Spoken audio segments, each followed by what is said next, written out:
record on this. Perfect. Okay, so if we get anybody else that joins us, we just need to remember to remind them and let them know that we're recording. And so that way we can, I'm just going to pop chat out over there too. So we go through. And again, remember, I'm going to be sideways. So I'll leave my camera on, but I'll minimize. So hopefully you can see my screen that says coalition name, A Greener Tomorrow. Yes. Yes. Bigger. Well, I can attempt to make it bigger. There we go. That's a little too big. Yeah. That was a little nuts. I was like, we don't want that. Let me start over. How's that?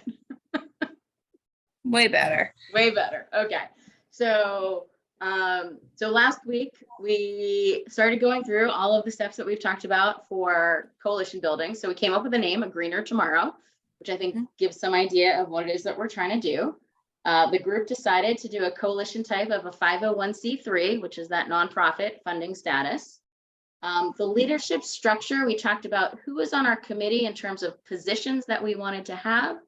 And then we also gave a long list of people to be part of, which we're going to come back to in a moment. We talked about some subcommittees. So before I move to the mission statement, are there any other subcommittees or leadership positions that folks think are missing? And again, we can always come back to it and build on. And I will send this out afterwards, along with that meeting one and along with some other resources that we've got in here too. Would an advisor fit with that? As terms of a leadership committee. So I know we just had Tyler, we're on, just as a pause for a moment. We are recording tonight's session for an upcoming documentary that they may take bits and pieces of. They may not use any of it. So are you okay with that? Yeah, thumbs up, perfect. And if you want to be interviewed as part of that documentary about your experiences with the Labor Guild, just throw your name and the best contact information in the chat so I can share that with the documentary person, whose name is Carol. She was very nice. So when you say advisor, Maybe like a subcommittee, like you mentioned that prior. Okay, so like an advisory board, kind of like a run through before you bring it to somebody else's attention. okay, so we can put advisory board, sort of like the smaller unit. Is that what you're thinking? Okay. Yeah. So that actually does segue perfectly into this group that we put down. So when we talk about our leadership committee, how many people you want on that committee, give or take? When we were talking about it and sort of going through, think about your own meetings when you may have a lot of people or only one or two people. What do you think is a good number? 6 or less. 6 or fewer? Anybody else? Well, do you mean like the top people or the people a little? Okay. Yeah, I second that. 6. 6 or less. Okay. So Tyler, you agree? Brett, you agree? 3 Yeah, to no, sounds 5. good. What's that? 3 to 5. 3 to 5. Okay, so we got a 6, 3 to 5. So yeah, somewhere in that, I would say 6 to 8 range, no more than 8. 8 gets on the high level, but that also means if people can't show up at certain times, you always have a backup on something else. So when we look at that, if we think about, let's go with the 6 number. Everybody good with 6? Mm-hmm. Okay. Sure. So when we look at that 6 number, how many we got here? 1, 2, 3. 1, 2, 4, and 5, some of these may more than one. So we've got active supporters, members of the community, healthcare, medical field, representatives, arborists, environmentalists, lead certified architects, general contractors, trade unions, and residents. There's 8. So, and keeping in mind that these are supporters, members, representatives, environmentalists, architects, residents. So on that top level, who makes the most sense for the leadership? And I want you to think about that just for a moment while we go through the mission statement, the objectives, and then when we get down to the part that we ended at last time, which was stakeholders. Okay, so we'll go back and forth here, but mission statement, everybody's still good with that mission statement? We have our mission is to improve the health and welfare of the community members and residents for generations to come by establishing a minimum required amount of greenery with a focus on underserved areas and where there's new construction. Everybody still good with that? Mhm. Yes. Yeah, anybody have anything? Perfect. Okay, so then we came up with the goals to support that mission statement. I say we, you guys. Reduce heating and cooling costs, right? So that meets the mission, right? Reduce heating and cooling costs, so that deals with that underserved areas. And we know health and welfare, right? Improved air quality, health and welfare, and improved mental health, where we also know that some of that goes through if there's open environments and better air and trees and nature, that people tend to do better overall. We put in some objectives last time, which is we picked the 10%. Obviously, again, we talked about last time that these numbers would be backed by hard facts. In our school coalition world, we're taking these as hard fact. So ensure 10% of each construction project by 2026 includes green spaces that are open to all community members and residents, right? And that objective is measurable, right? Specific, it's relevant because it matches to one of our goals. It's time bound because it has an endpoint. It's inclusive, it's saying all community members and residents, and it's equitable, but it's not preventing anybody from using it. Plant and maintain greenery in all underserved communities by 2028. So that goes to the making sure that we're dealing with underserved areas, and also measurable because it's time bound. And so this is outside of those new construction projects, right? Increase awareness of the benefits of green spaces and the positive impact on mental health, and by specifying how we're going to do that. So again, measurable, relevant, inclusive, talks about all forms of communication, and goes to the improving mental health, and also talks about why green spaces are important. Identify opportunities for grants and investors to invest in green spaces. So how does that meet with our goals? I would fund it. Okay, everybody agree? All Mhm. right. And then we talked about creating a 20-year plan to develop tree canopies across the city, which is one of the reasons that you guys as a group decided to make it a 501c3, because we talked about funding and a long-term plan. This isn't a coalition of quick hit and done. This is a coalition that we expect to continue on for many years and grow and expand and have turnover possibly, but keep it going, right? So does that sum up everything we sort of got through last week? Yes. Yep. Seems like a lot to get through, but not a lot to get through when you consider how much time we talked about all of these, right? So that's, you can see, we spent almost 2 hours and where we got to there. So, don't ever feel, if you're going through these exercises, that you're like, man, it's taken us a really long time to get past B. At some point, you do need to move forward, like we did with the mission statement, and then we came back and refined it after the objectives, after the goals. So now, we talked about at the top there, all of those different organizations that we identified in the leadership committee. And I'm just going to go grab this, and I'm going to copy it, and I'm going to pull it back down here. So that we're talking about, right? Let me just paste those there. Okay. So who are our members and their roles? Who are our stakeholders? And this is where that mapping exercise comes in. Okay. So when we think about active supporters or members of the community or healthcare or medical field representatives or arborists, who does it make sense to have as a leadership committee? And who does it make sense to have as a stakeholder? So thinking about these questions, who has a relationship with key decision and policymakers, right? Who has a Mhm. self-interest? Whose mission is advanced? Who shares your mission? So the folks at the top, your leadership committee, are your leadership committee. They're the ones, they're there. If you sit on a board, if you have your executive board, they're your executive board members in a sense. So when you threw out advisory board, Alicia, that is in some sense what your leadership board is. Okay. Okay. And so thinking about that, who's on our leadership board, but then who are stakeholders and what are their roles to do it? And so I had sent you, and I'm going to stop sharing for just a moment so I can go pull that one up. I have way too many windows open at the moment. Not going to lie. Let's see, where's my, that's the one I want. Okay. So I'm gonna go back to sharing.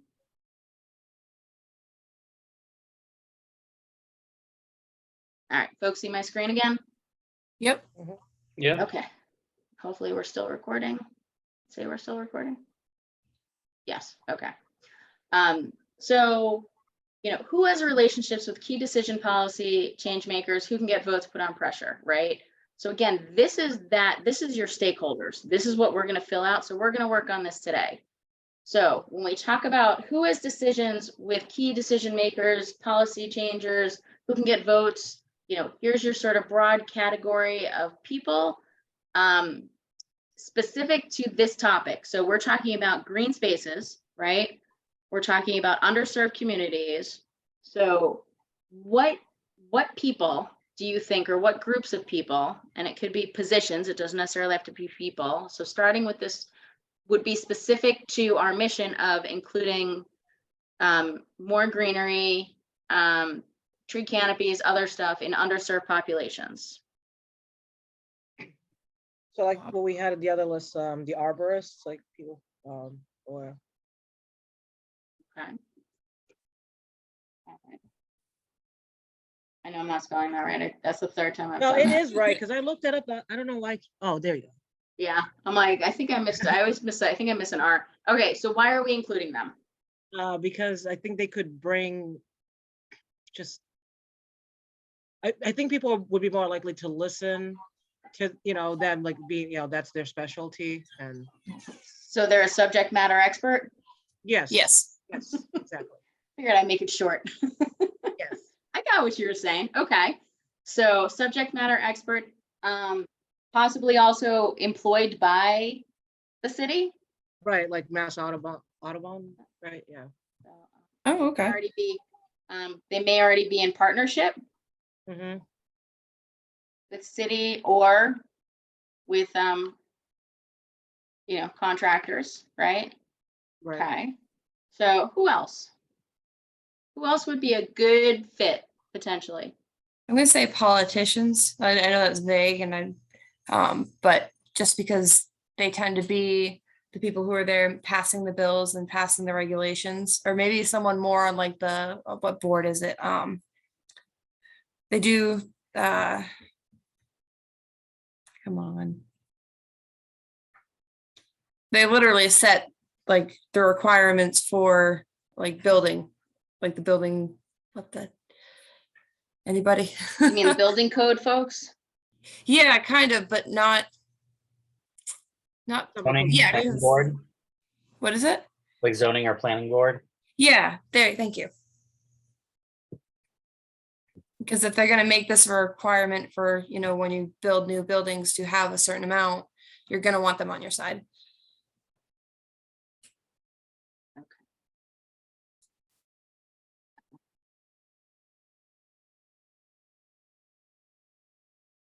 So you're saying they may already be on your side, or they are the decision makers, or so when we think about all of these categories, and some people may fit in multiple of these categories. So we've got, you know, relationships with key decision or policy changing makers who can help their constituents better. That's your self-interest one. Remember, how does it help me? Mhm. Whose mission is advanced? Think the people it will directly affect. So, you know, kids, residents, what have you. Who already shares your mission, who might be working on it. Mm. Okay, so the zoning planning board may already be involved, right? Yeah, At some so level. then they would be in the last category. Okay, so, all right, let's keep going at this top level. Anybody else or any other folks that, again, we can come back to this. So that stick out to you? Oh, there you go. Resident. That's important. Yep. Yep. Right? Voters. So, members of the yes, community. does it directly affect them? Absolutely. But voters, as you can see, fall into a whole bunch of these categories. You know,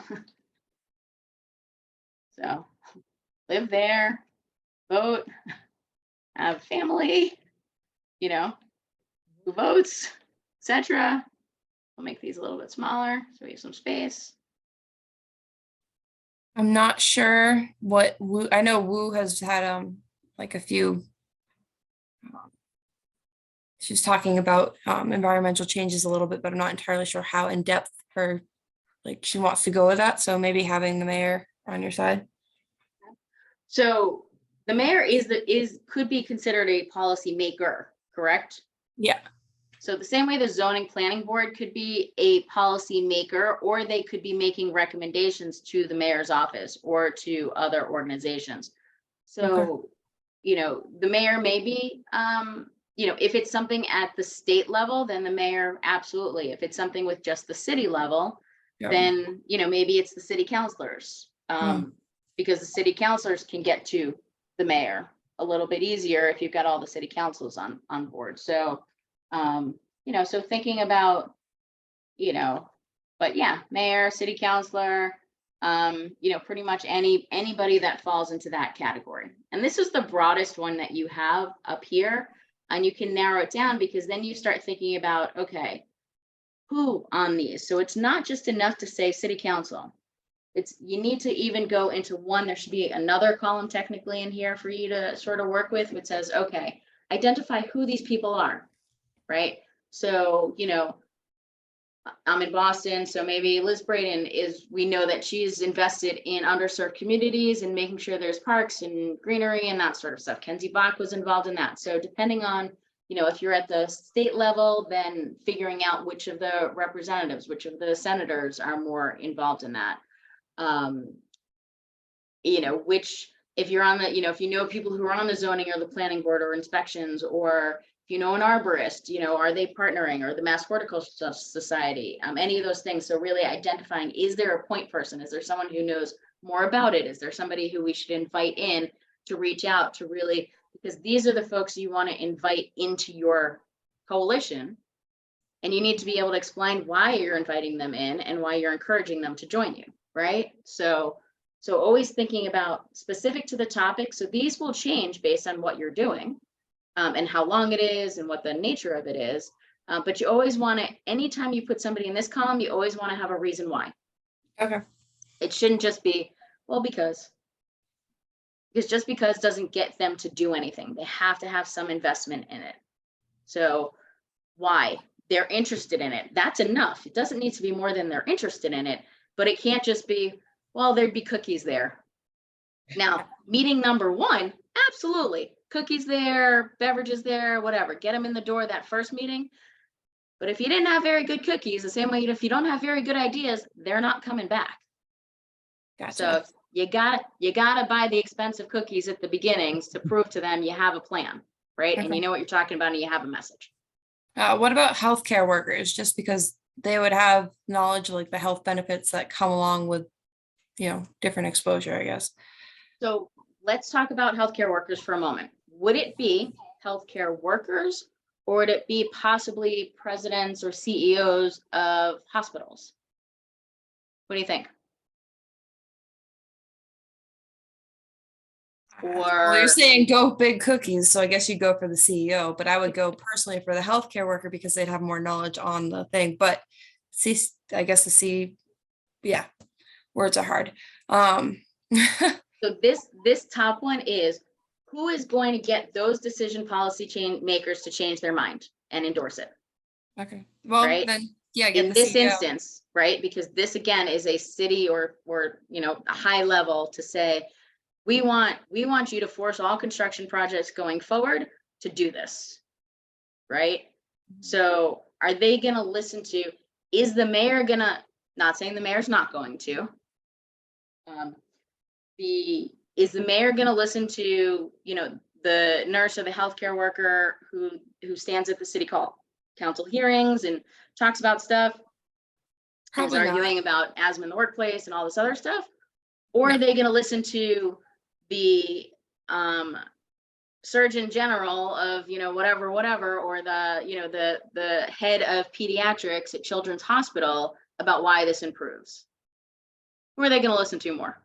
The CEO. So again, not necessarily the CEO. It could be could be the lead doctor, it could be the Chief of chief of, whatever. the chief of asthma, asthma specialties in whatever hospital. But you got to think, again, these are the people who is this person? If I call them, they're going to take my call and I'm going to put pressure on them. Does that make sense? It does. So where do we want to put here? Which level? The chiefs.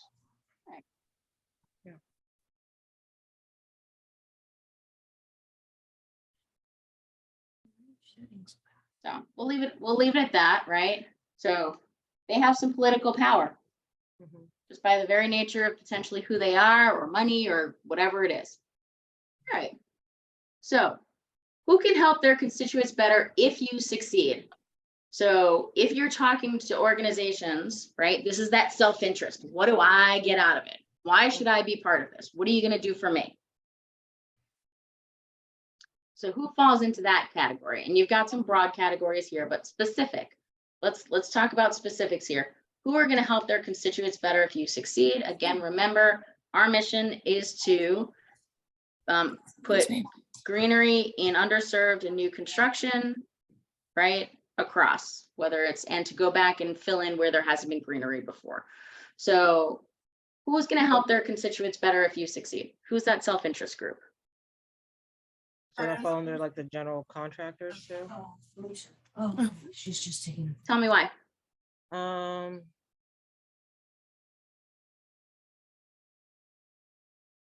I'm just trying to.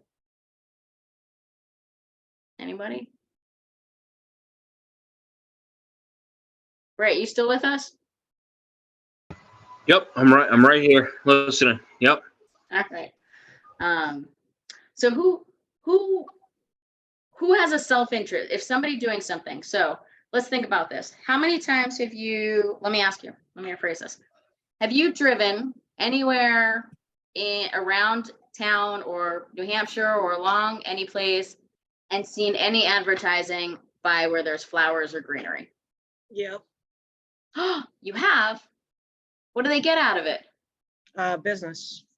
Because advertisement. it's like- They get advertisement, right? Yep.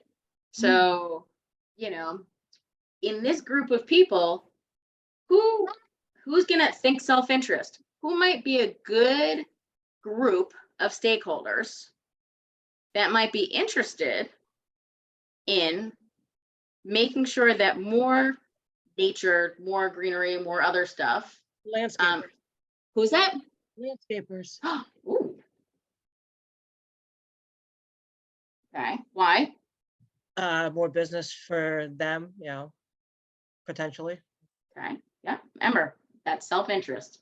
Mhm. This is that selfish one. Okay, who else?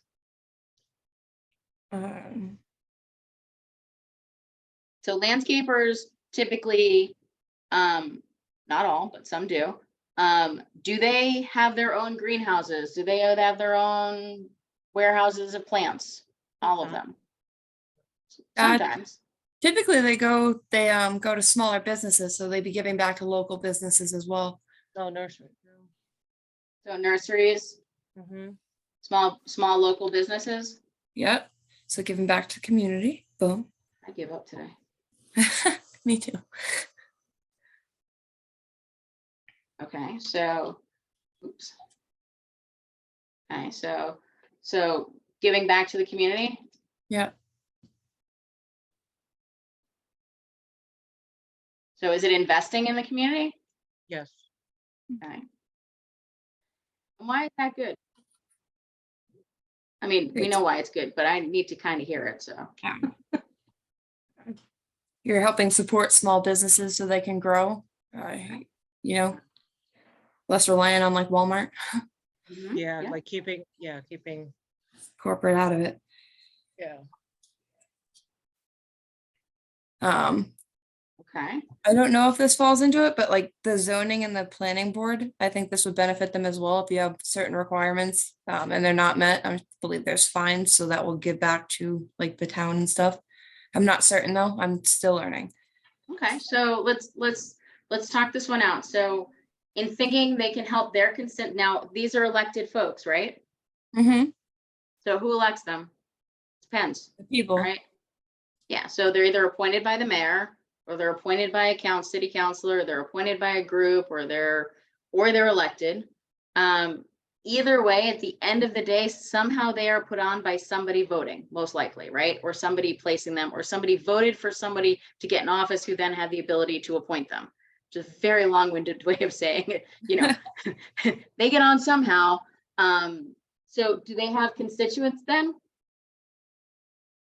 They do, right? Somebody does. So they could fall into that elected official who, if the zoning planning board, again, self-interest, maybe they want to stay on the zoning board for whatever reason. Maybe it's prestige, maybe they get more business out of it because they do it. So, it makes them look good, right? If they're part of this. So whether Yeah. they agree with it or not, they may want to sign on, or they may want to, if they're allowed to, with ethics and all of that other stuff. And it may not be them, it may be their, they may send someone from their family or whatever to keep up information. Because again, remember, there's ethics and all those other things that come into play. But, if they're allowed to, certainly then, again, self-interest. Well, I want to stay elected to this board, or I want to stay as part of this board, or I want to continue to have a voice or say or push for things. So again, serves that self-interest. So yeah, it could make sense. So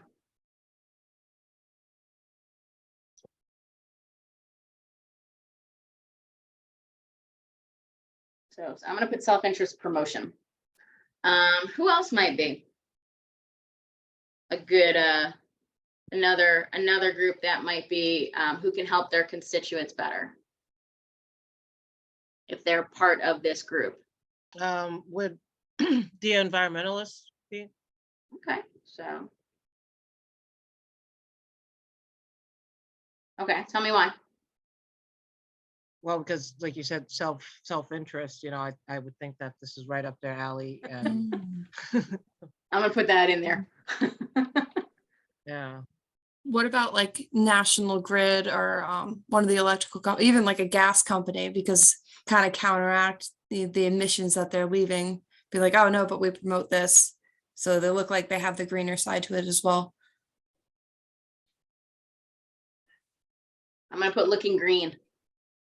I like it. Okay. Just to kind of, And again, go ahead. I was just gonna say, just to kind of piggyback off that, I guess another potential group, I guess broadly local government, if it was like a publicly owned utility, probably not have to spend much more on operating or capital budget for upkeep of publicly owned utilities. I know that's kind of out there, but Jeez. I gave up today. It's been a very long Monday already. I can usually spell owned utilities.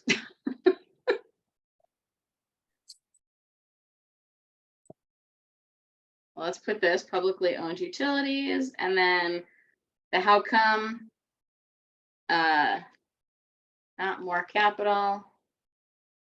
We're looking good. Is that essentially? just less money local governments or public utilities have to invest in operating or capital budgets. Operating costs. Yeah, so we can use yeah. So that's that capital, so, okay. We'll go with that, all right. So whose mission is advanced if you succeed? This is now the opposite of self-interest. Who are you gonna help? Out of those group or like in general? Nope, so this is that next sort of bucket. So we have this, in this category, we have these Gotcha. folks in this, and again, people may be in multiple categories, so if our mission succeeds, right, and our mission again is to get greenery in underserved communities and into all new construction by a certain date. So whose mission is advanced if that succeeds? How did it come Community. about? Go ahead. Is that you, Tyler? Brett? That was me. That was Brett. Yep, community. Do I keep missing you? I said community. Ah, okay. Community, okay, tell me why. You don't get off that easy. I was hoping to. You should know better. You've been with me for 6 weeks now.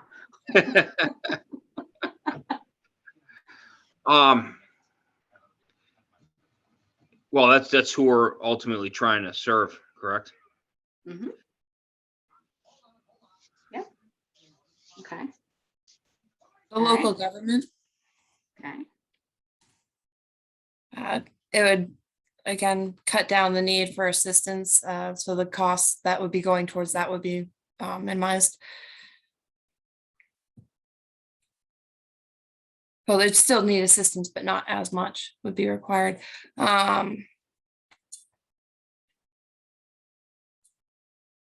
I'd say health providers and public public health officials. If we're talking about cleaner air, people generally get healthier.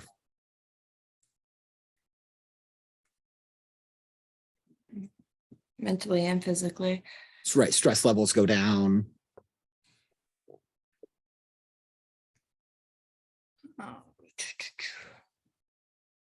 Okay, The environmental groups would benefit as well. It'd be a movement in the right direction. Have fun.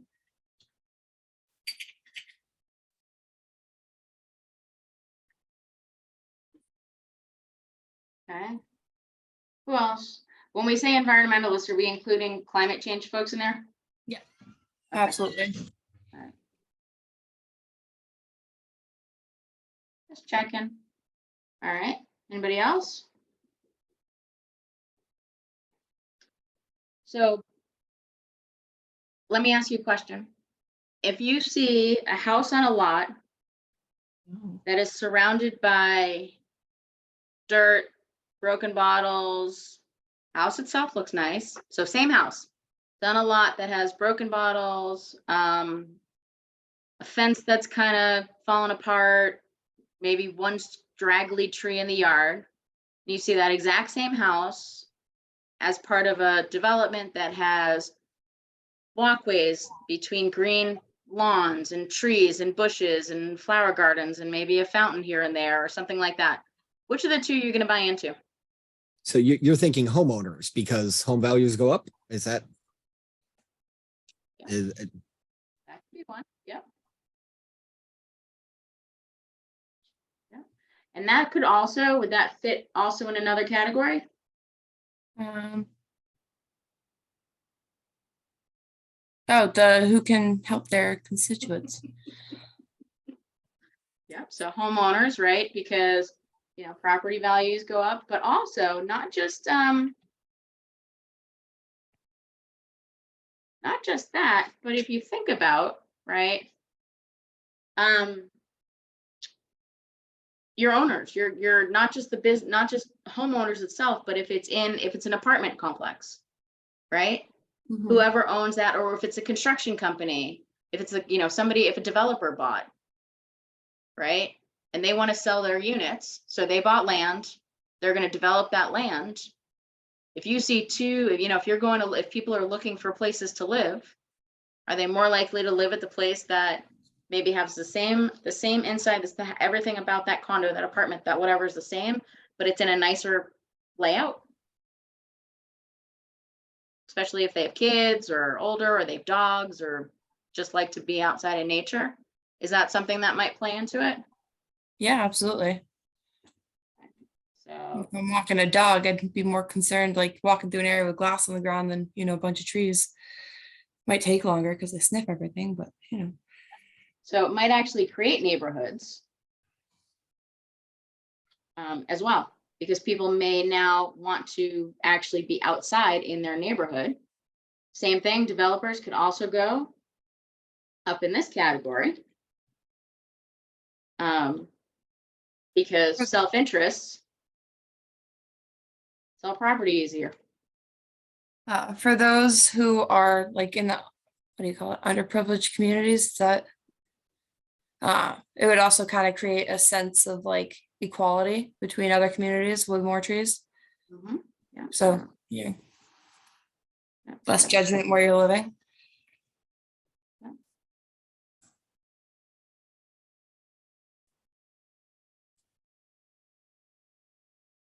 Create equality across neighborhoods. Decrease judgment. Mhm. Okay. All right, so, and again, you can see, you're gonna have duplicates. That doesn't mean you need, 2 from developer A and 3 from developer B, and, where you need 5 different developers on it. These are just those categories of people you want to identify. All right, so who directly shares your mission? Who might already be working on same or similar mission? Again, greenery, what were our goals? Mental health, physical health, reduce costs. Go back there.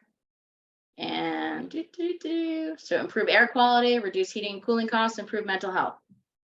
These were our objectives. So thinking about that again. Okay. Who may already share your mission? Now, this one may be a little bit more, obviously in terms of thinking about who might be out there, but what other groups or coalitions or existing organizations might be part of this? I can look some up. So, you can give me, you don't have to give me specific names. You can give me general ideas. I won't hold you to, yes, ordinarily when you do this, that's exactly what you're going to be doing. You're going to be looking it up. So I'll think start off Climate with one. Action. Say it again. Climate Action. I think they're out of New Hampshire. Yep. Okay. We'll hold on. I think, in this case, your why include, you already have it. They share it directly, right? So they're all going to be, so Climate Action. I'll throw it in there for you. Mascosh, Coalition of Safety and Health. Mass else? DEP. Who? Mass DEP has the Greening of the Gateway Cities program. DAP? I mean, EPA? DEP, the Department of Environmental Protection. Nice. Oh, all right, DEP. Apparently I can't hear today either. Can't spell, can't hear. If I take my glasses off, maybe I can hear. All right. Who else? Kind of marginal, but MassPerg, the public interest research groups, the Naderite places. Okay. Who else? Any kind of organization for someone with like COPD or like asthma, like a respiratory group of sorts. Maybe not asthma because of the allergies. Asthma comes the same from unhealthy air and smog and stuff like that. So Okay. what else?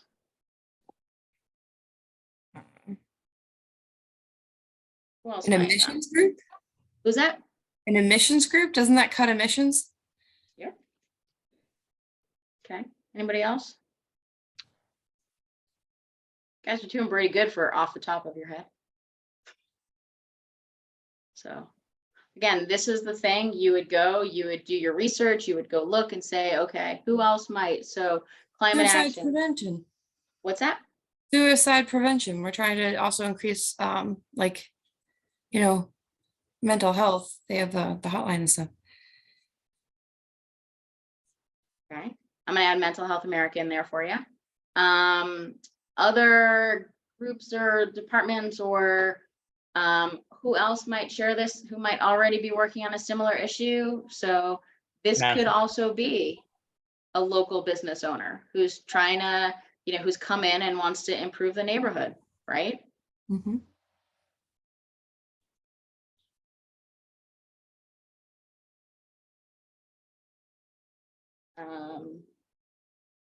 Anybody else that you can think of off the top of your head?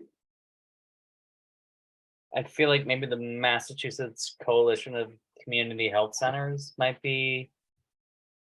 I think they might have a program regarding reducing asthma in the community in urban settings, but I may have made that up. We'll put them down. We'll go in the, we're in the suspend belief at the moment for our coalition groups. So This might be a long shot. What about like the Boy Scouts and the Girl Scouts are always doing something, to like, we had a bunch of them teaching us how to build little bees like huts out of toilet paper rolls. Like they're trying to improve the environment. Yeah. Uh, Yeah, I want to pause for a moment. I want to go all the way back to week 1 where, asking for ideas, we were not narrow, when we were talking about different things, and it was now I love this because, you're going outside that box you were thinking of originally, in terms of just thinking about things and ideas and concepts. And you can see this is a great list for just spitballing. Imagine what you can do if you do some actual research into your topic. And these are all great things. So Brett, you got anybody to go for or add to? I'm trying, but everything I come up with is basically being said prior to me being able to say it. All right. right. We got climate. What about like clean water action? All right. What sort of coalition do you think could also help? Who or what sort of organization might may not be a health and safety organization, but is a organization that helps to bring people together? I'll give you a hint, you're taking classes from them right now. no, the church. Well, not exactly, but yeah. Well, archdiocese, right? So yeah, I'm gonna throw the labor guilds in there, but religious organizations. Yep.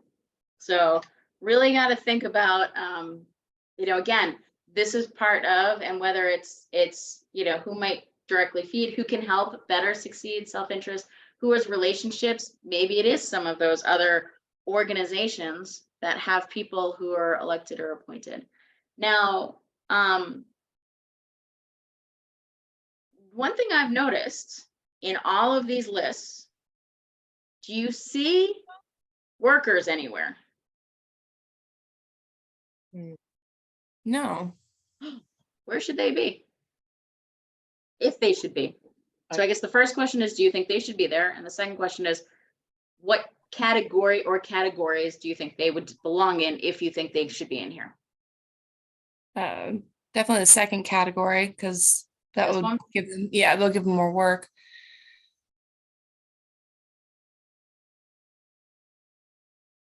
And And you can somebody get a lot mentioned of- in that category contractors as well. So contractors and workers in this case kind of go together. Yeah, I mean, this creates construction jobs.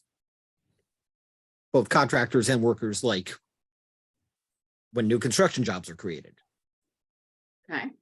Mhm. All right. Anywhere else? The first one, because they're going to be able to gain more voters, especially if they're in a union.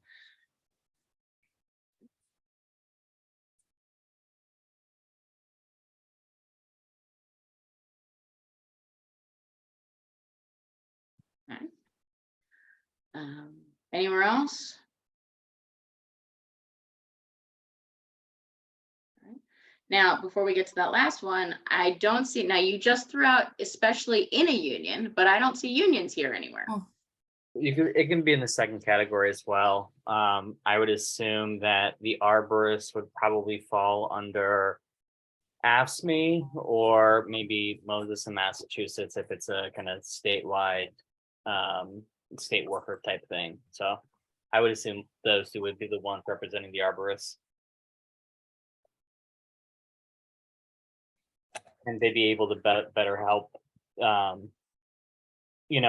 retain jobs, more income coming in, more easily help represent their members with any issue that comes up. Okay. All right. Everybody feel pretty good with where we're at right now? Before we move to that last category? Okay, we can always go back. So who opposes our mission? Communist. No, I was kidding. People who hate trees. Yeah. I'm gonna put down the Grinch. Okay. Love I it. mean, curmudgeons. Contractors smell might not like curmudgeons? it. What was Sorry. that? No, I cut somebody off and I didn't mean to do that, so I'm sorry. Oh, I was gonna say curmudgeons, but that is a real thing. I mean, when I was working at the school building association, we had a situation where the design for an elementary school, actually very close to where I live, was already laid out, and there was that one guy who was a major Fox News viewer who basically showed up at a lot of and also watched local public access TV, and he just kept showing up complaining about the fact that the school was designed so that it was facing the projects in town, and that was creating negative imagery of crime and vice. The guy was really just a racist, but he was burying it with all that. And again, eventually the guy just raised so much heck that we had to go back and just like change the design of the school so that it was facing 30 degrees in a different direction. Right. I mean, so that guy, curmudgeons, they can be very powerful when they try to be. Okay. Great word, Dan. It sounds crazy, but it does happen. No, It's it's a the great- real no, thing. great It word. It's happens. true. I think we all have one of those. Yeah. Or met one of those. Oh, yeah. The Or penny experienced one pinching of them. owner, What's that? the penny pinching owner, I've seen them cut, Jesus, they charge $580,000 to stare at a brick wall and everything's made of particle board. You know, they cut corners the best way that they can to save a buck. And having to put in trees and, doing that, it's gonna be an additional cost that they're not gonna want to dish out. Right. I could also, I could also see, I mean, I could see some homeowners being on board with increasing property values, but I could also see some homeowners, especially if they're the elderly or maybe renters, being against this project.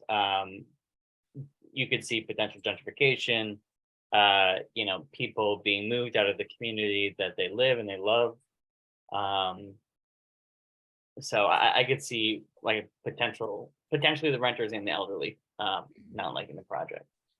Would it be possible to tie in an alliance with what are they trying to do? They're like trying to cap the rent so it's affordable for people. If this created an alliance with that group as well, you combat both. You get an increase in value, but you also don't have to worry about leaving because an increase in value.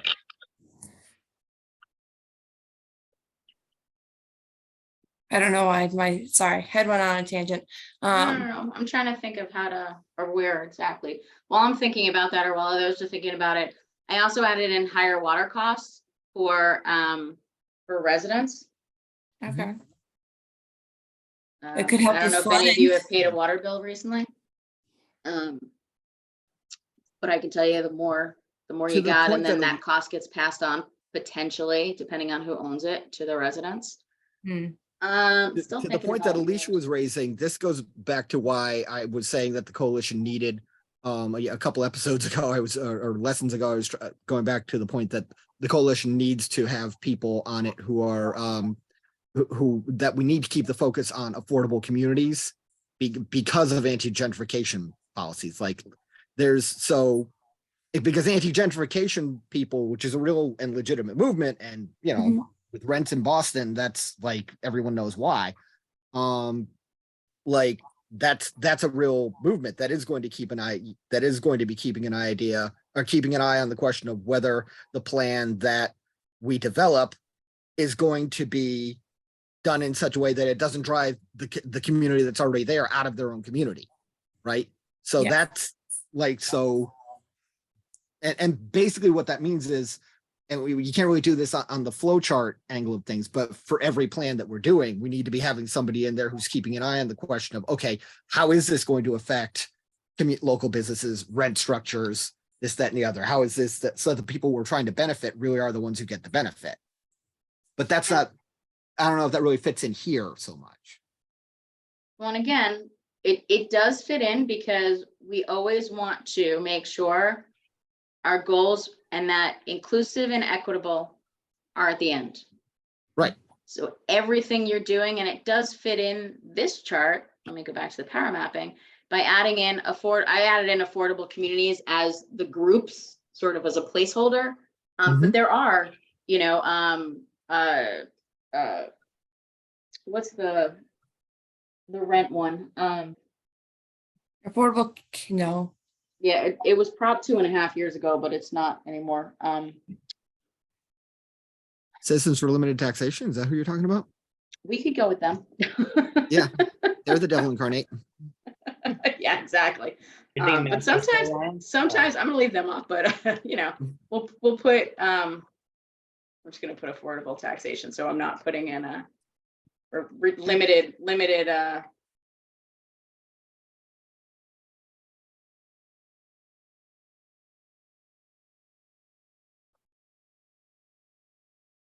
we'll put it in there as a placeholder, which then goes back to, I think, something that, you know, if you're talking about key relationships or policy or help their constituents' self-interest, you know, affordable, you know, who has relationships or who is already working with this, you know, that might be, we did have affordable communities, but, you know, in Boston, there's the affordable housing. I think there's an affordable housing coalition. And across the board. So that might also tie into thinking about, okay, they share it. And then that way, if we can offset sort of the folks here, and again, thinking about how we, Right.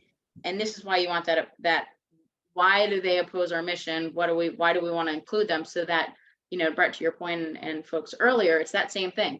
How do we make sure that whatever that plan is does not negatively impact anybody else? Right? That is always the goal.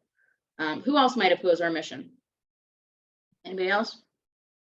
Oh, there's gonna be lots of people, don't worry. I was gonna say, some of the, just people within like the, city office itself. You know, just talking about like, oh, it's gonna be more costs, yeah, government, like for upkeeping, you know, more upkeep costs. It's not in the budget kind of style stuff. Yeah, yeah. I'm also gonna put the person. Because it's not that person, it's the other person. Um,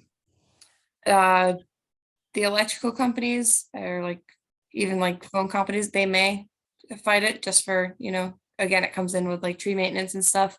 But again, you can always get, you know, trees that don't grow as high as some other trees, like maples and other oaks get really big, but you know, can go for a different option. It doesn't have to be a massive, like deeply rooted, scary tree. All right, Right. so, And I'm gonna kind of piggyback on what you said, like the utilities company, because it can be divided, you know, where they could be like, oh yeah, we're doing this, like, you know, the green, but it's also like, oh wait, if you're gonna reduce the cooling cost, especially in the summer for ACs, like, you know, that means like less money for us as far as like, you know. Would that also, just because I'm lucky where I live, they have a private for the town electrical company, but the towns around me don't. And a lot of my friends have been saying like, okay, my electrical bill went up 25% last month, and they're saying they're going to do another 30% increase in 6 months. Because the demand for the electricity is going to go down for supporting those things, would that entice those companies to do another increase to make up for the lost profit? So we'd have to also look at capping them at a certain, you know, area with that too. You can't just. What are you crying about? Come here. all right, so all good. So as you can see, we've spent a little bit of time on this, and you have a pretty lengthy list of who your coalition, your stakeholders are. And then again, remember, in each of these, once you identify the actual people, you then need to figure out what level they are. Are they show up at everything? Are they a write letter once? Or they make a phone call once? Typically, these folks at the top here, your decision-making policy, votes, pressure, those are you want them to make that one phone call when you really need it, right? Constituents, your self-interests, you know, again, that sort of depends on where they're going to fall. All the other categories are going to decide. And your job is to get all of these other groups to convince this group right here, some of which are going to be in that first group. So if you can find somebody in that first group, that decision-making, you know, the people who have influence. So let's say you have you have somebody from the government who's on the elderly the Age Strong Commission, right? Or we call it Age Strong now in Boston. It's the Elderly Commission. It's, you know, got various names today. So, but if you think about, well, they might be the best people to talk to the elderly, to the senior citizens or the elderly folks. So if you've got someone up here from, you know, say relationships, and maybe it's somebody in the government, somebody in a government office, local government, and maybe that's, H Strong. I'm just gonna put in H Strong, that's the Boston. Maybe those are the folks who are gonna talk to your elderly, right? You're always gonna have the people, no matter what, who are never gonna change their mind. They just wanna make everybody miserable. Right. Don't waste your time with them. It's not worth it. You'll be able to tell who those folks are. It is more work for no gain or less gain. Now, don't write off everybody right off the bat, but eventually you will know whether if they're that person and they're just argumentative about everything and nobody can see where they're coming from or what they're throwing out there, everything is getting answered and they just keep coming back or saying the same thing over and over again, you're never going to change their mind. Focus on the minds you can change when you're thinking about that. So, all right. So we have a pretty in-depth framework. I will send this out too. So now let's keep going here. So got our objectives. We've got our stakeholders. Again, do we ask ourselves, welcome included, mix, and this all goes to the actual individuals who are on those teams, within the leadership and the membership, and making sure that the people you have representing represents everybody. So what's our communication plan going to look like? So when we talk about a communication plan, let's go to,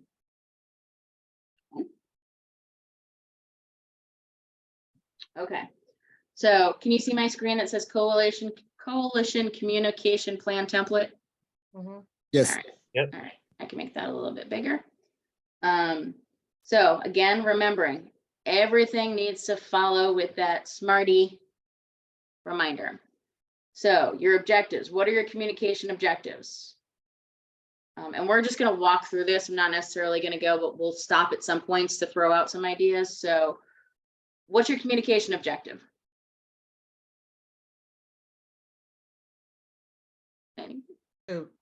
So for some things, it's going to be determined by things like open meeting law, right? Because we're talking about getting government, like public planning stuff. So there are some things that we're going to be required to publicize. True.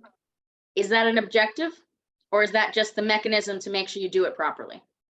Well, to meet or engage, it's really more the government that's required to do the publication of the stuff, but to engage with statutory required communications. So if there is a meeting that the entire town is going to be involved in, we want our communication strategy to shadow that so that our side of things is getting out.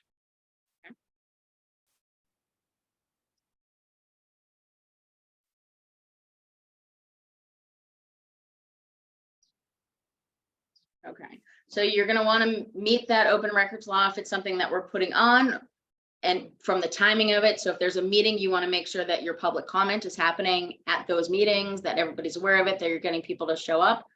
Yep. So thinking about this, that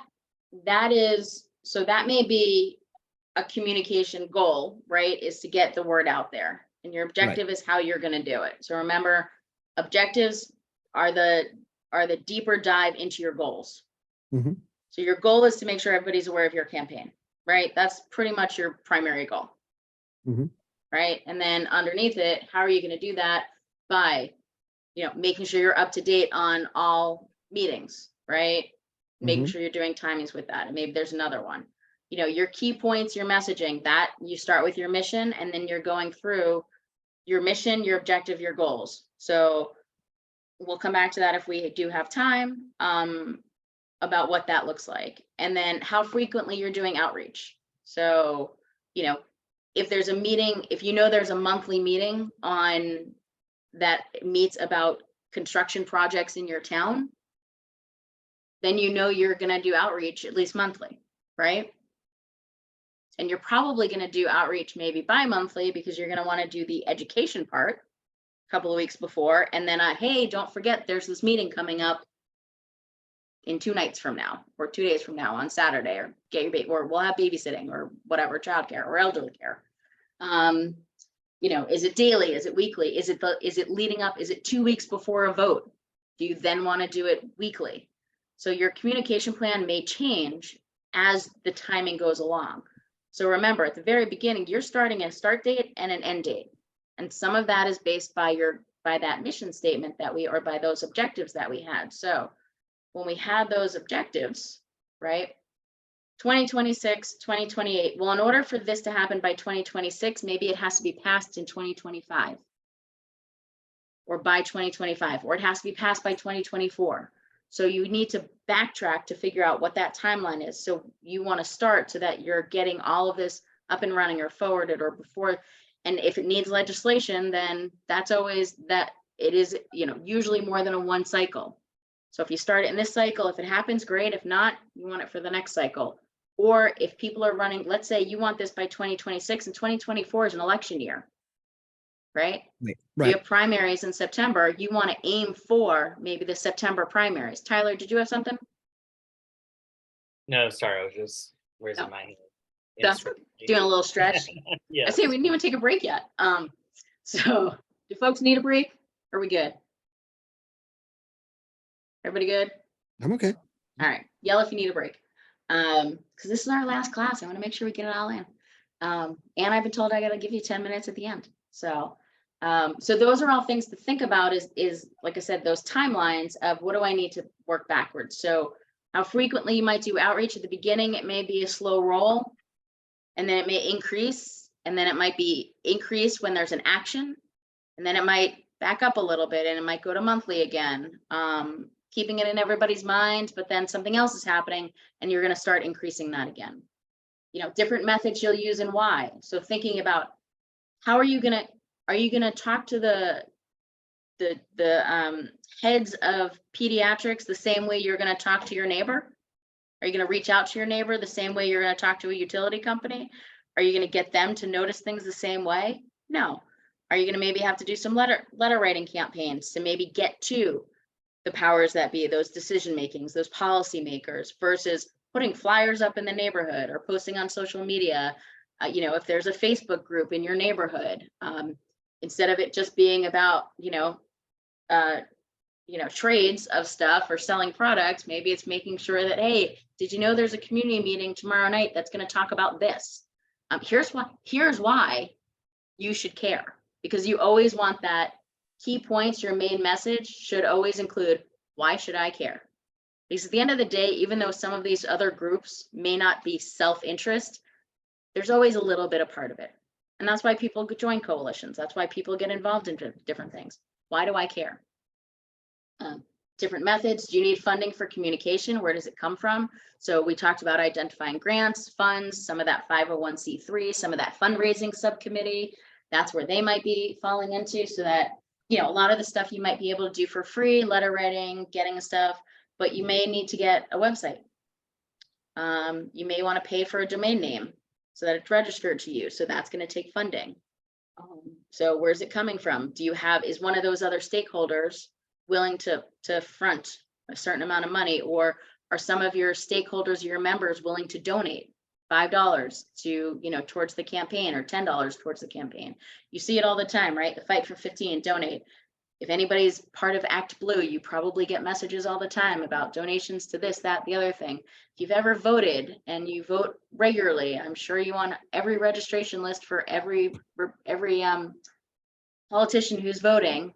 And if they have your email address or your cell phone, you get text messages on, my favorite is there's 5 minutes to go. Will you please donate so we can make our goal? You're going to see those. So I see some smiles there. What materials or resources? Do you need somebody who's good at graphic design? Do you need somebody who's got the ability to use a graphic design or Creative Cloud or something like that? Do you have flyers? Do you have stamps? Do you have a postage machine? Do you have envelopes? Do you have, what did I say about licking envelopes? Yeah, don't do it. Do you have a team who's gonna help you seal those envelopes? Who is responsible for communication? It goes back to that subcommittee. We all decided that there needed to be a PR communication subcommittee. And remember, somebody is always in charge of that. So you have a point person for communication, And the point person for communication may not be the same person who actually talks to the press or other folks, but is responsible for making sure it all happens. So, hey, you were supposed to call Channel 5. You were supposed to, send an op-ed to the Globe. You were supposed to do this. Keeping in mind too, for communications, if you are sending op-eds to any of the newspapers, you want to have at least 10 people send them of various sorts, because if you're lucky, one will get printed. So if you're lucky, more than one will get printed, but there's only 1 or 2 sent in. Got to be really good or on target for what they want. If you send in a whole bunch, then you have a better shot at getting something printed. What barriers have you identified? Certain newspapers aren't in agreement with certain things that you want to put forward.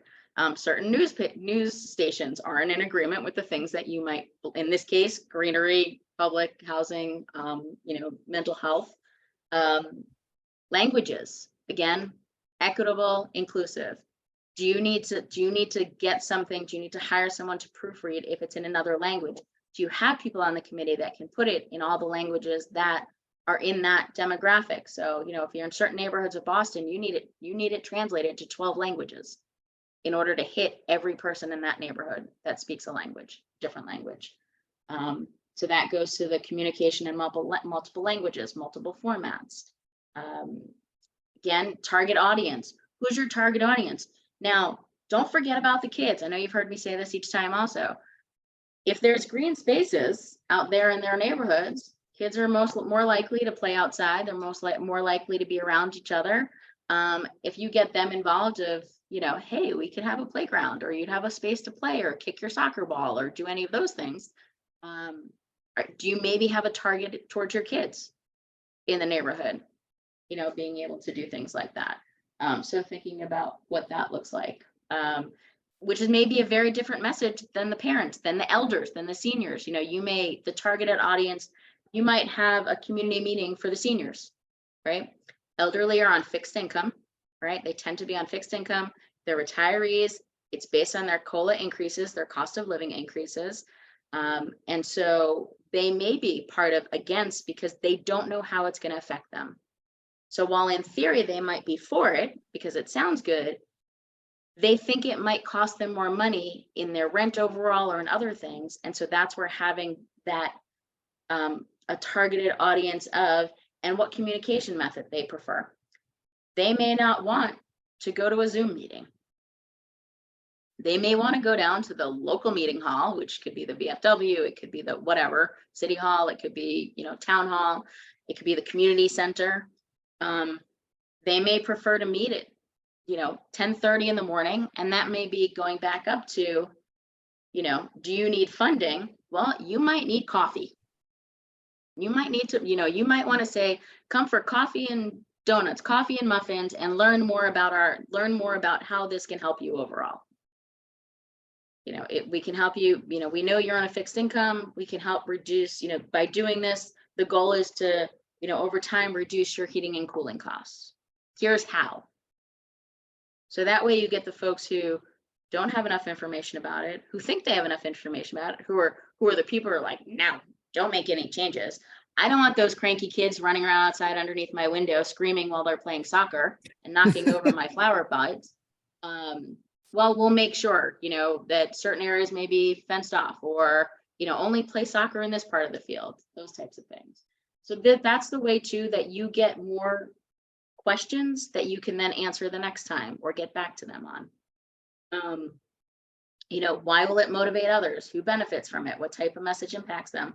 What motivates them? What do they value?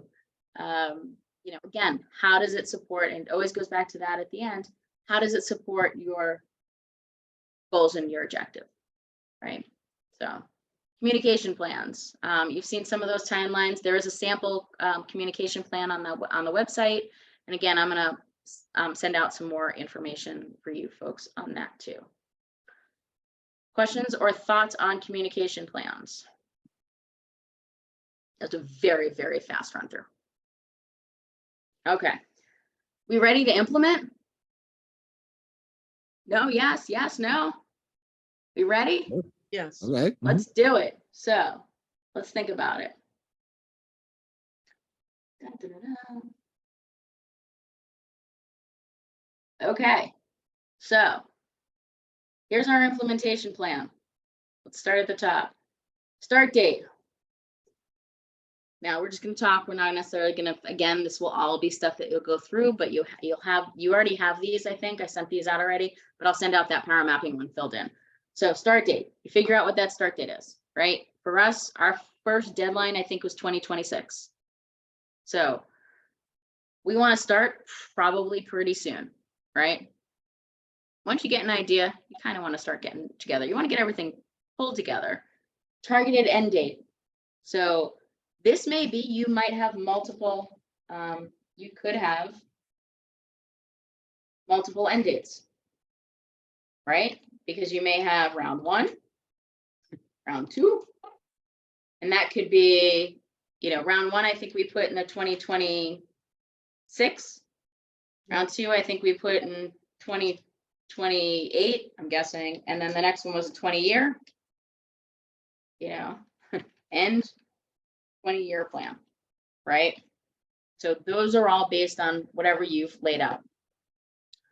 File paperwork, if you're doing that for 501, we decided we are, so that all needs to get up and running. That's fun because you need to have a treasurer for that. You need to have elected positions. You need to do all this. You need to file IRS paperwork. Tools that have worked for other coalitions. So if you've ever been on another coalition, or stuff you've learned from here today, different websites, that sort of stuff, flyers, things you've been notified that you've maybe, I think we talked about building a school in the community and it had to be changed by, 30 degrees to offset. What worked, what didn't work? Maybe was something that didn't work was allowing somebody to keep talking over and over and over and over and disrupting the meetings so that things weren't done, or not overriding, or making a change for one person versus the overall. That just seemed better. So you don't want to make changes just to satisfy one person. It still has to meet with all your objectives and your goals. You got your budget for fundraising. Are we giving away swag? What's my recommendation? Give swag. If you can fund it, do it. Yeah. You got it. Centralized location for sharing meeting with team members. So you're also going to have your stakeholders, your leadership, your advisory. So you're going to have your advisory board or your leadership team, whatever you want to call it. And then you'll have your stakeholders meetings. Will you always get everyone to your stakeholders meetings? No. Will you get a group of them that will rotate? Yeah. As it gets closer to a date, do you want to make sure everybody gets all the information? Absolutely. Creating those schedules for coalition meetings. So how are you going to do them? Platforms, communication, location. Is there a cost? Do you have to pay for renting a hall? Do you have to pay for different places? A lot of facilities, if you invade places like Dorset Hall, but you don't tell them, as long as or you say to them, and a lot of the union halls, will donate their places, and Democracy, again, Boston based, but Democracy Brewing has a room. It's a good size room. They don't charge you for the cost of the room to use it for a meeting, and they have a projector in there. So they may ask for a donation. They also know that people who are in there are probably going to get snacks or buy a beer or two or a beverage. Other places do same things, or you might have to put down a deposit of, don't ask me how I know all of these, I just do. But Dorchester Brewing, for example, you just put down a deposit. I think it's like 150 or something like that, depending on time and whatever it is. And then that just is offset by whatever you might buy. So you're always making up if you're doing it at a place where, again, food, beverage, whatever, if you need to. If not, and you do it, for VFW or someplace, even if it's somebody's house, if it's a smaller meeting, if it's a group of 5 or 6 people, and somebody wants to have it at their house, hold it at their house. No harm, no foul there. They're, thinking about that timeline, that communication. Again, what are our actions, rallies? When are we going to have a rally? So before there's a vote, let's say we know we want to get it in the 2024. We know it's coming up for a vote on June 26th, 2023. When are we going to hold a rally? Right around then, if not the day of. Right, to make sure that message.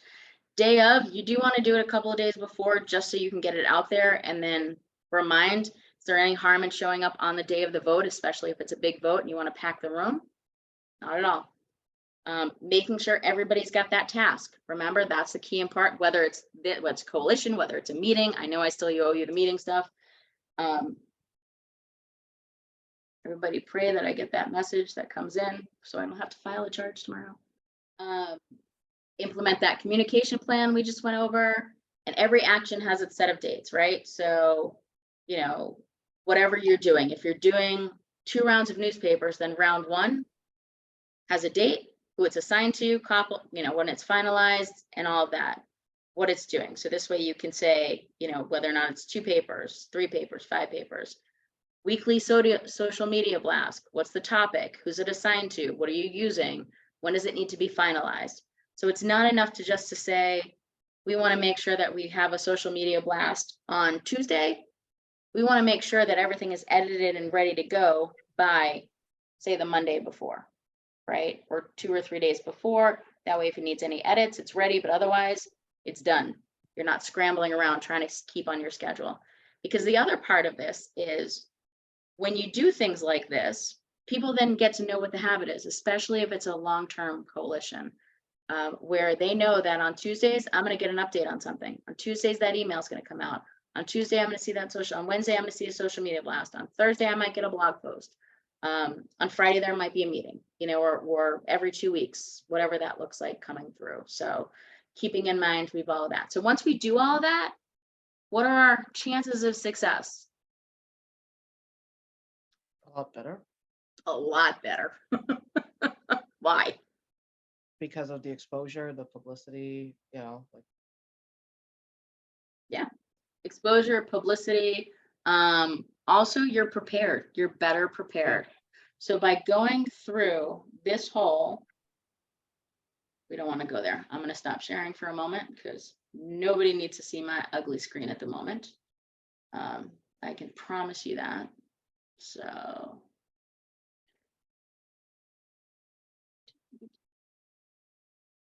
There we go. Okay. So, you know, if we go through all of this, so if we go back to that website that, you know, we sort of took a look at the beginning and have gone through, you know, if we do, we have our project page. If we go through and figure out who our leadership team is going to be, and if we do our mission statement and our goals and our objectives, and we figure out who our members and our roles are, or the stakeholders are, who's going to help us, who's going to, you know, go through, you know, all of those things. So you have that template. You can also, you know, do it like this. You can do sticky notes. You can, as I said, you can draw arrows and other stuff.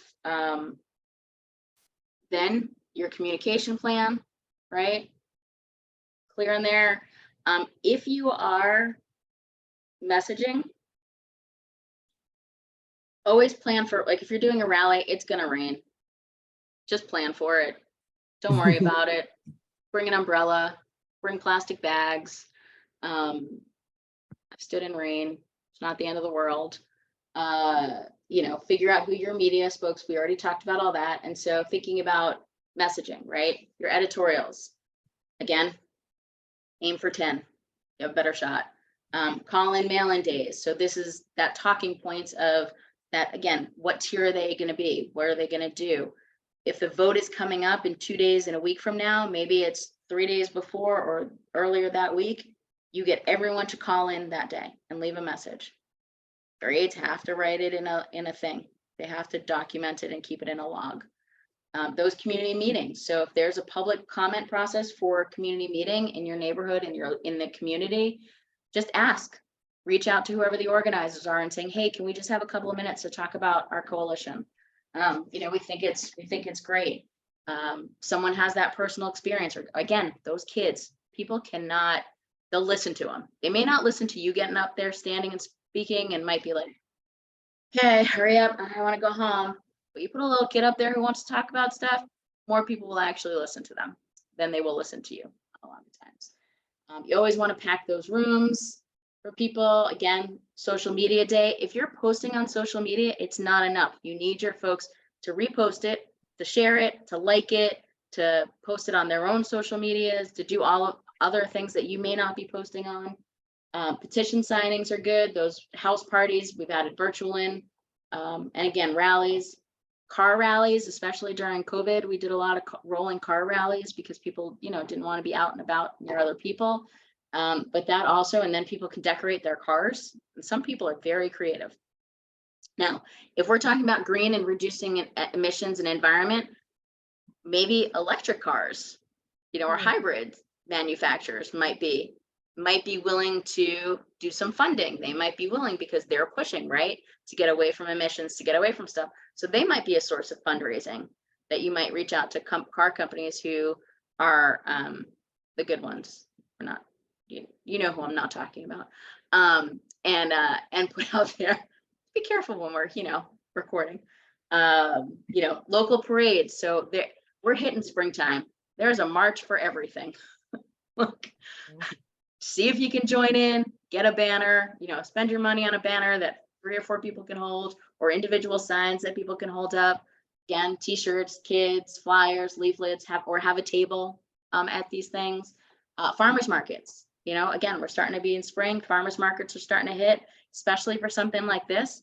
That might be another place to advocate and to look for. Hey, can we put a table at the farmers market to talk about what we're, advocating for?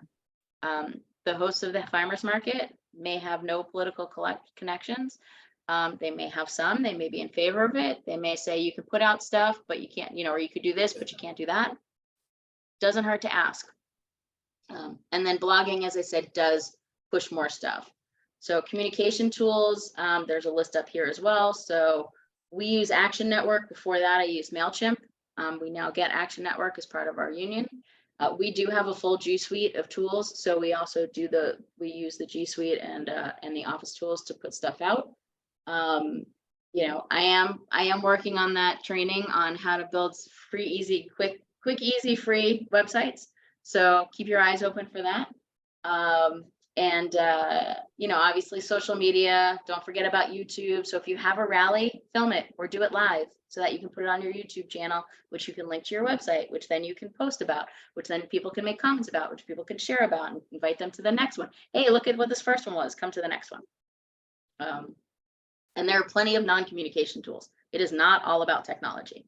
So flyers, multilingual, community local papers, their ads, banners, t-shirts, pins, pens, cell phone wallets, leaflets, pamphlets, law signs, stickers.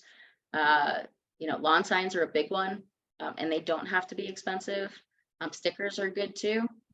And then, this is the shorter version of coalition building. So we don't spend time necessarily on public speaking, although we did a little bit of that, but preparation is key. Printing it. So if you're giving a speech, print it with at least 3 spaces, so it's at least three spaces in between each line. So it gives you a chance to be able to see it. So print it big and also leave space in between for you to make edits in between, because however you write it, you're going to say it a little bit differently. So or you might think of something, you might have written it all out, read it 4 times, the day of, somebody else says something and you're like, oh, that reminded me, I want to add this. Always leave space for that.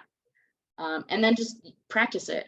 You want to be able to, if you're giving a speech, you want to be able to do it without reading it, because think about this, any speeches or lectures or anything, if you have somebody and they're doing this, so welcome today, thank you for joining us. The purpose of today, okay, I'm bored with myself. Versus, and I'm only putting my glasses back on, not to read, but because I can't actually see you guys, is hey, thanks for coming out today. My name is Alyssa Cadillac. We're here today for a greener tomorrow. Purpose of today, we really appreciate it, is to really get those green, trees out in spaces in our underserved communities. It'll help lower your costs overall by doing X, Y, Z. We want to improve mental health, yada, yada, yada.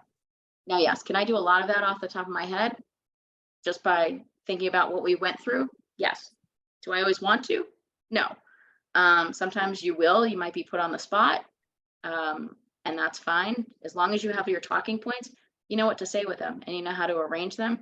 But it is much more engaging to have a speaker in front of you looking at you and looking around the crowd and engaging and responding to the energy and bringing the energy up than someone who is just standing there talking to you in a monotone about whatever it is that you came out to hear. And I'm really not excited right now, are you?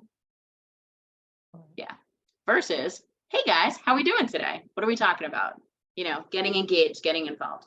If I spoke to you this whole time in that first monotone, looking down, would you have engaged at all? No. No, you wouldn't have. Or you might have engaged because you might have felt pity for me a little bit. But you really, it would have been hard. So, and it would have been a lot harder too, because you're also not getting energy from the crowd. You're not getting energy from other people. So thinking about that. Also feedback, read it to somebody else. Let somebody else read it, time it. It is not a race. So sometimes it is. So if you're told you have 2 minutes to speak, you create your speech for 1:45 tops. 1:35 is better, 1:45. Now, you may fly through it, in which case you'll be done faster. That's okay. If you have time and you want to add on and you have it, you can go. You can have like the part B. Otherwise, you want to deliver it slow, especially the points that you want to have emphasis on, right? We have a higher rate of asthma in this neighborhood because of a lack of this. We've seen a direct correlation. Let me repeat that. That gives you the chance to do things like that. Let me emphasize that. Make sure you hear that part so that you're slowing down, you're calling attention to, you're speaking louder about the things you really want to. They're going to hear what you say at the beginning. You're going to hear what you say at the end. They are not going to pay much attention or remember the stuff you said in the middle. It's the beginning and the end. So you want to emphasize at the beginning, emphasize at the end. So your point, your reason, your example, your point at the beginning, point at the end. Anytime you're doing public speaking. So then, excuse me, you know, we already talked about that implementation tool of doing all these different things that you've got. You've got different templates that you can use. It also doesn't need to be this fancy. It can be an Excel spreadsheet. It can be as long as you don't lose it. So as long as, and you want to make sure at least more than one person has it. And then really just, and you can see out here, we sort of built out that whole thing. I use the Healthy Schools. We just did a Greener Tomorrow. It follows the same way. Leadership, you know, 1, 2, 3, 4, 5, 6, 7, 8, right? So we've got 8. Some may be represented by their union. In this case, we've got, you know, co-chair, secretary, and treasurer, subcommittees. In our case, we did treasurer, president, vice president, you know, and subcommittees for PR, communications, all of which would need a chair of those committees. We did our mission statement, right? We did our goals and objectives. We went through and got all of our individuals and we talked about why we should. So you have a very good list that you put together. Similarly, you know, we talked about these high-level communication plans. So by this time, our objectives are, and these objectives of communication goes back to what our objectives were in the first place. What do we want to do? And then how are we going to do it? And then, you know, you can always do that high-level social media plan to lay it out even more, and then just implement away and call it at that point. So it is 7:42. You've now listened to me talk for quite some time, so I want to turn it back over to you folks and see. And I know I need 10 minutes at the end for you, Bruce, so we're not quite there yet, but what do folks think? Thoughts? Do you feel like you have a better grasp of creating a coalition, a better understanding? So at the very beginning, we talked about what this class was about, right? And what you wanted to get out of it. We talked about being able to, so objectives were being able to describe a coalition, what it is, how to create one, you know, how to be successful, those types of things. So what do folks think? And are there things that are missing? Are there things that you feel like are still unclear? Is everybody ready to go run out and be like, let's form a coalition of something? Oh, yeah. Do it. All right, keep me posted.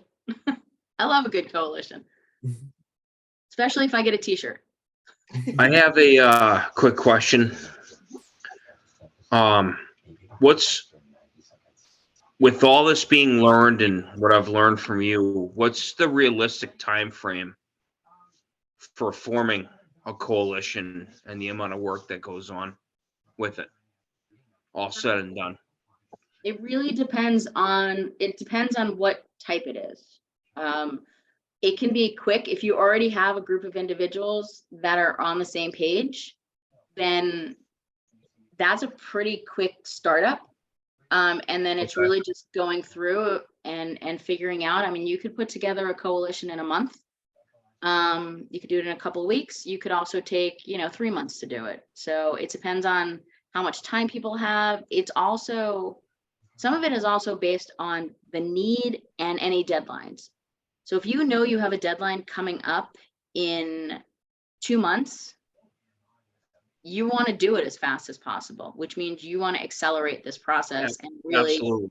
which means keeping your leadership or your stakeholder, your advisor, not your stakeholder, your leadership or your steering committee or advisory board, whatever you want to call it, smaller. Identifying that group and then really, going out and grabbing those stakeholders and really accelerating your communication plans and thinking about what all that looks like. You're probably not going to have a lot of fundraising there, so you're probably not going to have much money to work with if it's a quick hit. If it's something that you have maybe 6 months before whatever that action is, or that you want to try for, and if it's your own timeline, then you have a little bit more leeway. But we've put together a coalition in a month, in less than a month. We've done it by sending out a message to, there's been a core group and then sending out a message to all the stakeholders that we identified and pulling them together, who then brought in other stakeholders. So, like I said, we've done one in a month, and others we've taken a couple of months to build, and some others have evolved over, over a year or so. Awesome. Thank you. You're welcome. Appreciate that. No problem. What else? What other questions folks have? Or comments or thoughts? Everybody's got everything. I'll take it. I'm just so trying to like wrap my head around, because it's like, it's a lot. Like, it's good that you broke it down as much as you did, and it makes it easier. But then, like we said, it's like, the research that would go into it and everything else. And that's where you're not doing it alone. Right. So that's why you think about this. Would we have come up with this list? I go back to here. Would we have come up with this pretty detailed list of groups and people, let's say, but groups and identifying agencies, if it was just you doing it as an individual? You wouldn't necessarily. It might take you a month, might take you a while, but you wouldn't hit everybody. No, right. And that's the baseline of a coalition, is you're not in it alone. You are taking like-minded people to work together for a common goal. All of the exercises we've done over this whole time, and especially last week and today, was that coalition. We decided the common goal was a greener tomorrow, right? We all worked together to figure out, and we started at the top. We said, okay, what's our name?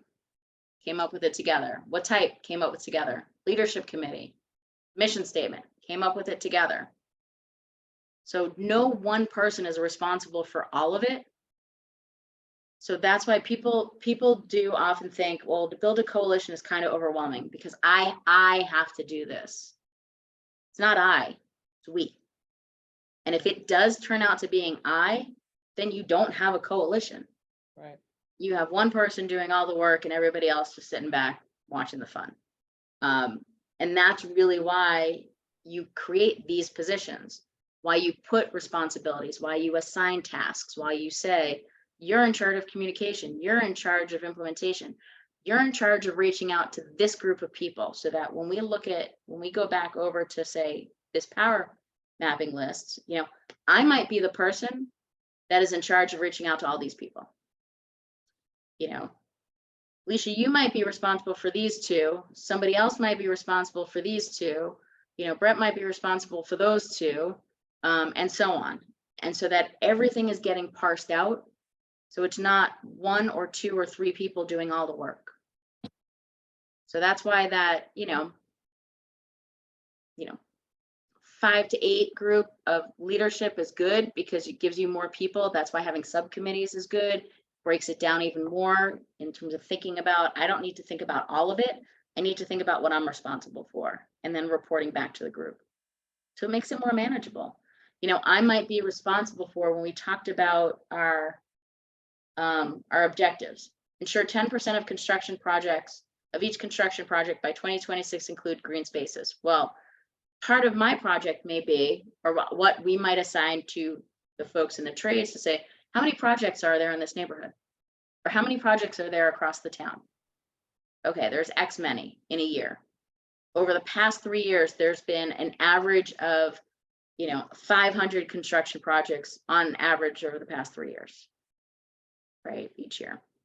So is 10% a realistic number? Is that too low? Is that too high? Here's the supporting research on that. So that might be your responsibility. Somebody else may go and talk to and find out about how many areas don't have any greenery in those underserved communities. So that might be to other people's project to say, okay, let's go find out this. Oh, you know what? We didn't realize that this neighborhood actually has a lot of it. It's just not publicized. It's just not known about, or it has it, but it's not maintained. That then may come back and say, right, we've already got that objective to maintain. So when we're talking about a talking point, hey, did you know there's 5 parks in this neighborhood, but they're not being maintained? Let's help keep them green. They're already there. So we don't need to build new ones. We don't need to talk about that infrastructure. We just need to talk about maintaining them. Or if they're city owned, we need to get them on the same cycle as the other neighborhoods. So they're getting watered, they're getting fertilized, they're getting, mowed and those sorts of things. So yeah, does that help make it feel like it's a little less daunting to sort of go through? And it really is, you just step by step. That's all. It's really just, if you start at the top, if you essentially do what we did, which is to break it down into each section, then you come up with a comprehensive plan and you haven't tried to tackle it all at once. So does that make you feel a little bit better? Well, better. Okay, good. So it is, anybody have anything left before I turn it over to Bruce? Nope. Well, I want to thank you for This- spending the last 6 weeks with me. I've had fun. This is Father Mark, Alyssa, this is Father Mark on the Hey, Father Mark. admin side, so just want to thank everyone for joining in. Bruce and Alyssa for a terrific presentation. And just from my experience, 30 years ago, and I'm at this Brooklyn parish, we were convinced that the radio and TV people would give the summer weather from this cave in Central Park, because it was always 5 degrees less than it really was on our sidewalks. It was just such a real thing. And we had members who belonged to the Nehemiah houses over in East New York, but that was good for them, and little by little, but anyway, congratulations to one and all. Great. Thank you.